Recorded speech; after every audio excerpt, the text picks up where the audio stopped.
Hello everyone.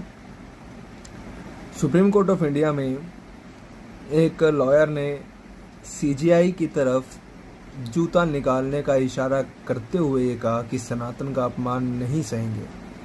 वो जूता निकाल कर फेंकने ही वाले थे सीजीआई की तरफ कि तुरंत सिक्योरिटी ने आकर उन्हें दबोच लिया और उन्हें कोर्ट रूम से बाहर निकाल दिया। सीजीआई ने फिर भी ये कहते हुआ कि इससे हमारे ऊपर कोई फ़र्क नहीं पड़ता, हम अपना काम ऐसे ही करते रहेंगे। ये मुद्दा था आज का।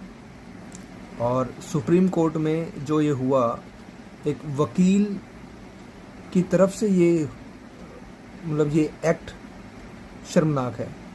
एक इतने पढ़े लिखे तबके से आ रहे हैं ये महाशय जिन्होंने ये हरकत की, और वो ऐसे एक्ट कर रहे हैं, ये बिल्कुल उम्मीद नहीं की जा सकती कि एक वकील ऐसा करेंगे, वो भी जुडिशरी के टॉप मोस्ट जो न्यायाधीश हैं, चीफ जस्टिस ऑफ इंडिया हैं, उनसे।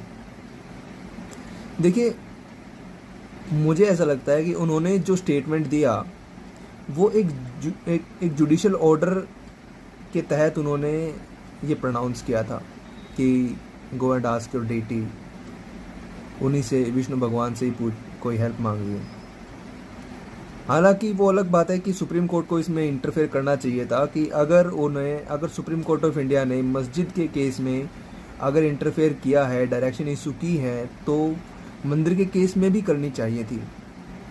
वो एक अलग इशू है। लेकिन इस बात को लेकर आप सीजीआई की तरफ आप जूता फेंकने की कोशिश कर रहे हो, ये गलत बात है।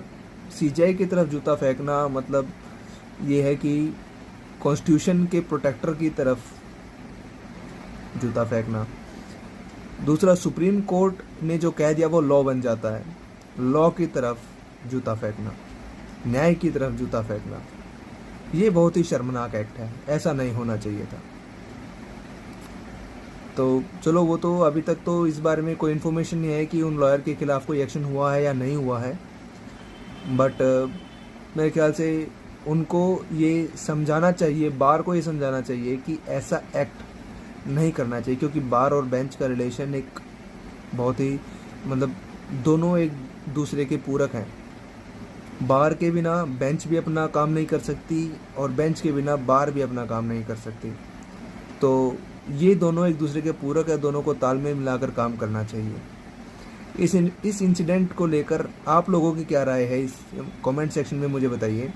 और वीडियो को लाइक और शेयर कीजिए अगर ये इन्फॉर्मेशन आपको किसी काम की लगी तो। Thank you so much.